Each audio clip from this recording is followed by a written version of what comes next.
The Pascagoula Incident adalah kasus penculikan alien terhadap 2 orang, yang belakangan menjadi salah satu misteri terkenal terkait UFO. Kasus misterius ini terjadi pada 1973 dan menimpa 2 orang pria, yaitu Charles Hickson dan Calvin Parker. Charles Hickson bekerja di galangan kapal, dan Calvin Parker, yang usianya jauh lebih muda, adalah rekan kerja Hickson di galangan kapal. 2 pria itu menyatakan telah diculik oleh alien saat keduanya sedang memancing di dermaga dekat Pascagoula, Mississippi. Kasus ini mendapat perhatian besar dari media massa ketika itu, dan menjadi klaim paling terkenal terkait penculikan oleh alien. Inilah kisah serta reportasenya, dan selamat menyelami dunia misteri.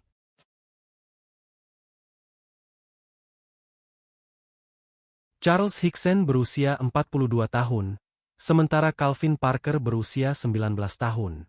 Mereka seperti ayah dan anak, namun mereka adalah karib yang tidak memiliki hubungan darah, dan keduanya dekat karena bekerja di tempat yang sama. Pada 11 Oktober 1973, malam hari, Hickson dan Parker memancing di sebuah dermaga di tepi barat sungai Pascagoula di Mississippi. Ketika sedang menikmati suasana memancing, keduanya mendengar suara mendesing yang aneh. Lalu mereka melihat 2 cahaya biru berkedip, bersumber dari sebuah pesawat berbentuk oval yang tiba-tiba muncul di dekat mereka.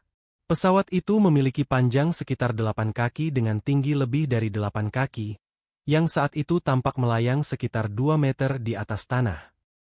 Ketika Hickson dan Parker sedang ternganga menyaksikan pesawat aneh yang tiba-tiba muncul di depan mereka, pintu pesawat itu terbuka dan 3 makhluk aneh muncul dari dalam.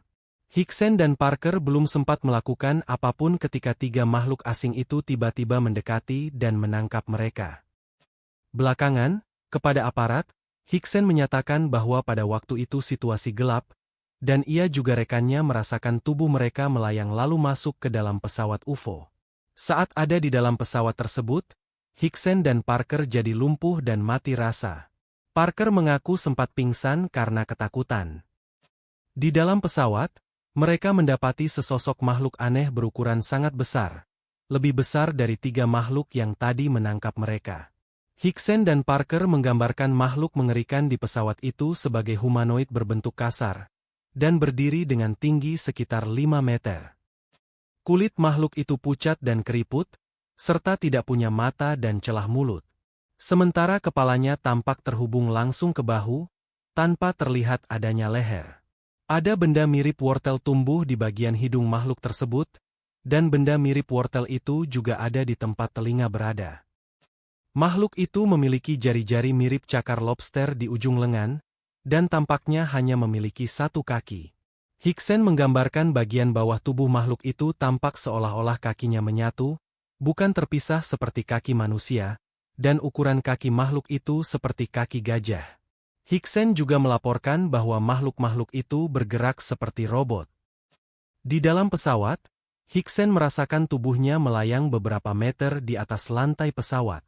Tubuhnya diperiksa oleh sebuah benda yang tampak seperti mata sebesar bola sepak berbentuk mekanis, berdiameter sekitar 6-8 inci, yang tampaknya untuk memindai tubuhnya. Sementara Parker, dia mengaku tidak bisa mengingat segala yang telah terjadi padanya sewaktu di pesawat. Meskipun kemudian, selama sesi regresi hipnotis, dia mengatakan beberapa rincian yang tak jelas.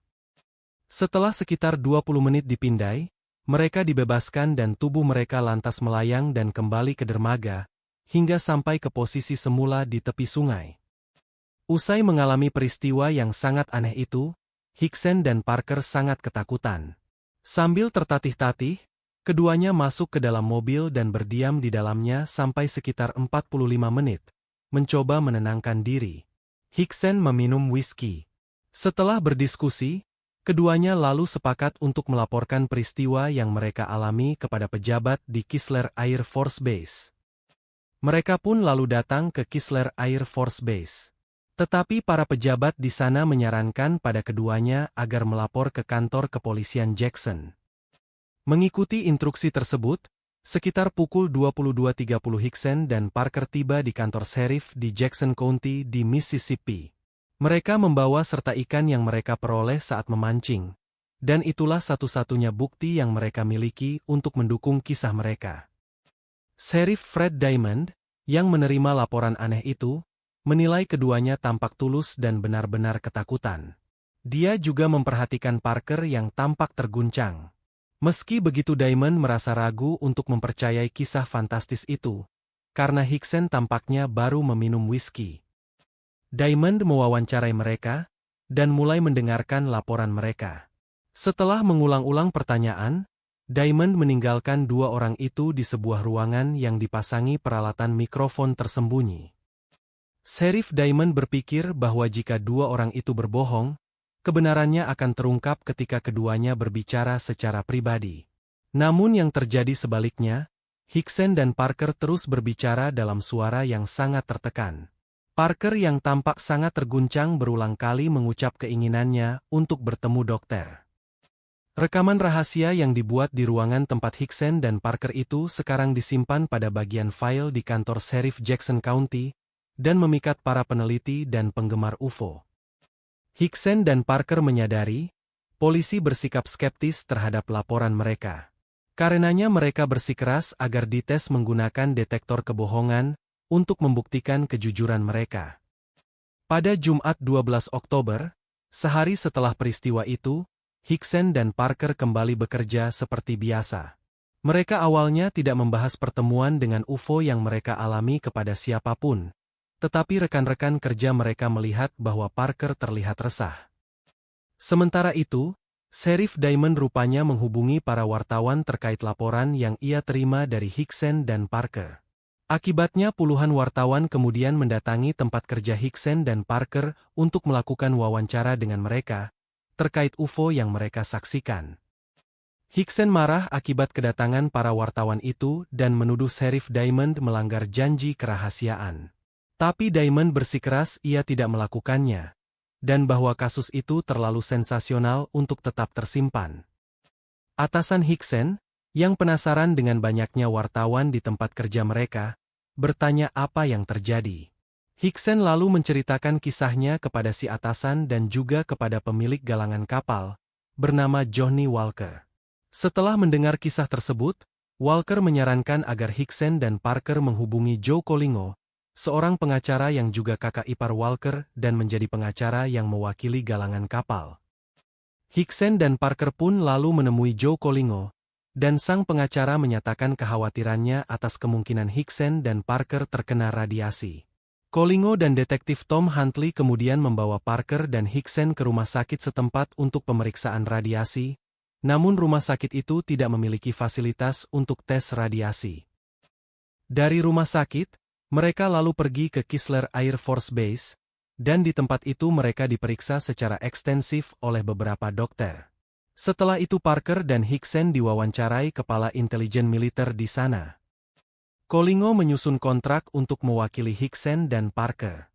Namun tidak ada yang dihasilkan dari hal tersebut, dan Hickson kemudian tidak berhubungan lagi dengan Colingo. Belakangan, Hickson mengatakan, Colingo hanya ingin menghasilkan uang. Dalam beberapa hari, Pascagoula menjadi pusat berita internasional dengan banyak wartawan yang mengerubungi kota. Profesor James A. Harder, seorang profesor teknik dari UC Berkeley dan anggota APRO, dan Dr. J. Allen Hynek, seorang astronom yang semula terlibat dalam proyek buku biru atau Blue Book Project, tiba dan mewawancarai Parker serta Hickson. Dr. J. Allen Hynek bermaksud mendapat kisah utuh Hickson dan Parker melalui hipnotis. Namun dua orang itu tampaknya sulit dihipnotis karena mereka terlalu cemas dan terganggu sehingga prosedur hipnotis sulit bekerja. Hynek tak memberi penilaian akhir dalam kasus ini, tetapi dia mengumumkan bahwa dalam penilaiannya Hickson dan Parker orang-orang jujur, yang tampak benar-benar tertekan terkait apa yang telah terjadi. Sesudah melewati publisitas yang melelahkan, Hickson dan Parker lalu pergi ke Jones County, Mississippi, sekitar 150 km sebelah utara Pascagoula, tempat kedua orang ini berharap mendapat bantuan dari para anggota keluarga mereka. Parker akhirnya dirawat di rumah sakit karena gangguan emosional. Dalam sebuah wawancara beberapa tahun setelah kejadian itu, Hickson berspekulasi bahwa Parker bernasib buruk setelah pertemuan dengan UFO, karena ia belum pernah mengalami peristiwa mendalam yang begitu menakutkan. Hickson menggambarkan pertemuan dengan UFO sebagai peristiwa paling menakutkan dalam hidupnya. Ia menyatakan telah melihat pertempuran dalam Perang Korea, dan dengan demikian memiliki beberapa keakraban dengan pengalaman mengerikan. Parker yang lebih muda, di sisi lain, tidak pernah menduga akan menderita akibat pertemuan yang begitu menakutkan, apalagi konfrontasi aneh dengan sesuatu yang bahkan tidak seharusnya ada. Kisah aneh itu membuat nama Hickson terkenal, sedangkan Parker telah terhindar dari perhatian publik sejak kejadian tersebut. Selama 38 tahun usai peristiwa itu, Hickson artis yang sering muncul di TV. Hickson muncul di Dick Cavett Talk Show pada Januari 1974, berbicara di depan konferensi UFO sesekali, dan tak terhitung lagi berapa kali dia diwawancara.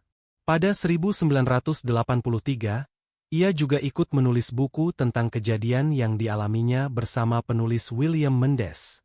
Buku itu berjudul UFO Kontak in Pascagoula. Ketika peristiwa penculikan itu terjadi, putri Hickson, bernama Tisha Hart, masih bayi. Namun belakangan, dalam koran Sun Herald edisi 13 September 2011, ia menyatakan tak meragukan sedikit pun klaim ayahnya. Tak pernah sekalipun dalam 38 tahun ini kisahnya berubah. Ayah saya selalu konsisten. Ia telah melewati pemeriksaan hipnotis psikiater dan uji detektor kebohongan. Juga di hadapan polisi. Sangat sulit untuk tetap berpegang teguh pada sebuah keterangan jika itu tidak benar, kata dia. Keterangan yang diberikan rekan kerjanya, Calvin Parker, juga konsisten. Apa yang disampaikan keduanya tak pernah goyah. Pada Jumat, 9 September 2011, Hickson meninggal dunia dalam usia 80 tahun. Dia didiagnosa menderita kanker paru-paru. Namun bukan itu yang merenggut nyawanya. Ia meninggal akibat sakit jantung.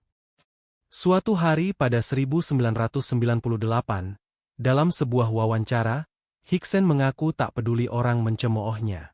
Ia berkata, "Ketika sesuatu terjadi padaku, aku tidak peduli orang menertawakan. Aku akan mengatakan kebenaran." Sampai kini, pengakuan Hickson dan Parker memang sulit dibuktikan, meski menjadi salah satu pengakuan perjumpaan dengan UFO yang beritanya sangat terkenal. Tampaknya, UFO memang masih akan jadi misteri. Jangan lupa like, komen, share dan subscribe, agar tidak ketinggalan kisah-kisah misteri lain di channel ini. Sampai jumpa di kisah berikutnya.